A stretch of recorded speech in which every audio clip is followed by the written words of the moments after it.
Acting Labor Secretary Julie Su is back with us at the table. Secretary, I want to draw your attention to an open letter from Latino civil rights and advocacy organizations about what we have seen transpire in Baltimore. Quote, while some extremists may want to use the Latino community as a political wedge that depicts all Latinos as a burden and criminal element, the tragedy reminds us all of the reality of our community's role and daily sacrifice to keep our nation strong.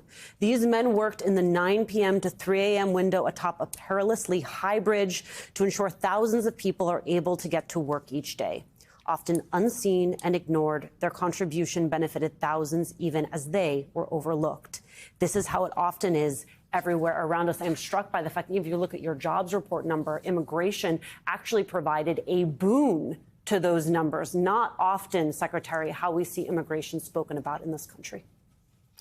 That's right. You know, immigrant workers have, throughout our history, done some of the most backbreaking work, some of the really difficult work. You know, given the 15 million jobs that have been created since the president came into office, there has been growth across every community, native-born and immigrant. But Maryland is a reminder, you know, what happened there, that workers who are too often invisible, literally and figuratively, deserve our protection. Those are men who came to this country, raised their families, hopefully, you know, maybe kissed their kids goodbye before they left for that night shift and then never came home. And we believe that every worker should not only have a good job where their working conditions are good, but that every single worker should come home healthy and safe at the end of the day. And so we, you know, honor those workers, mourn their loss. But, you know, as we say, we got to mourn the dead, but also fight like hell for the living.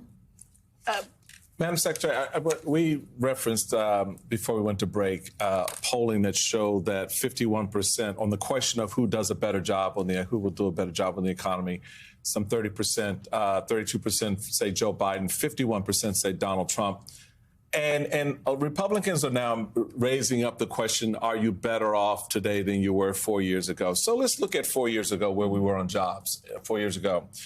In March of 2020, 701,000 jobs were lost under the Trump administration.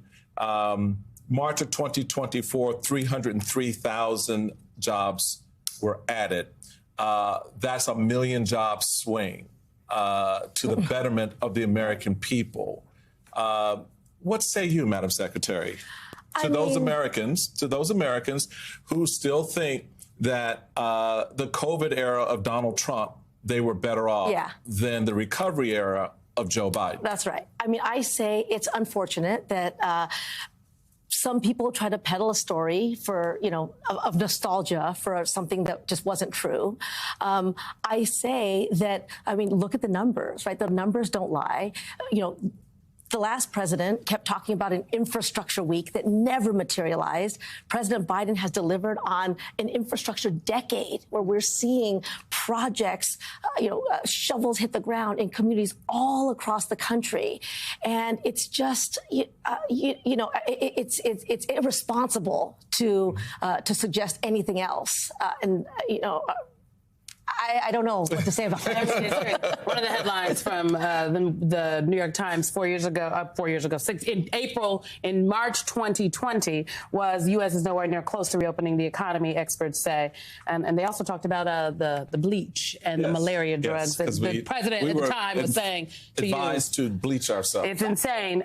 Alicia brought up the Baltimore Bridge tragedy at the Francis Scott Key Bridge. And I know that the president was in Baltimore on Friday, and he vowed that the bridge will be rebuilt with union labor. Apparently, that could touch off a fight. We've got NPR saying that the president has said from the outset that the federal government would pay for the bridge. The conditions to make it included with union labor include waiving environmental and union regulations to avoid all unnecessary delays and costs. But if you waive the union regulations, address the folks that say, I understand what the president is saying, but in order to get it done quickly, you're going to have to go around some loopholes. Environment and union wage specifically could be two of those loopholes. So again, let's look at facts, right? One of the things that we know and that we have seen is that union labor on construction projects helps to make sure that those projects get done on time, on task, on budget. Not only does the work get done well, the workers who do it are trained, they're skilled, the structure is better in the long run, and the workers themselves know how to keep themselves safe and healthy. We've talked about some of these jobs are dangerous jobs, and workers have to know how to protect themselves too. So, there's the examples abound. Look at the I-95 rebuild, right? And that was done by union labor. And when you see union workers on a job, you know it's going to get done the right way. And I'm gonna correct myself. That was the Freedom Caucus. Those were their conditions that they wanted. And what you're saying is, they're using misinformation? Yeah, I mean, see, the whole conversation is important for us to be fact-based, but also remember that none of the gains we're talking about today, none of the things that have happened that are so positive were guaranteed. They were not promised. Many people, in fact, predicted that they would never happen. This kind of jobs growth, this low of unemployment for over 2 years running. That is because leadership matters. That's because the president came into office with a vision, and he understands through his experience how to deliver on that vision. That's why we're seeing what we're seeing.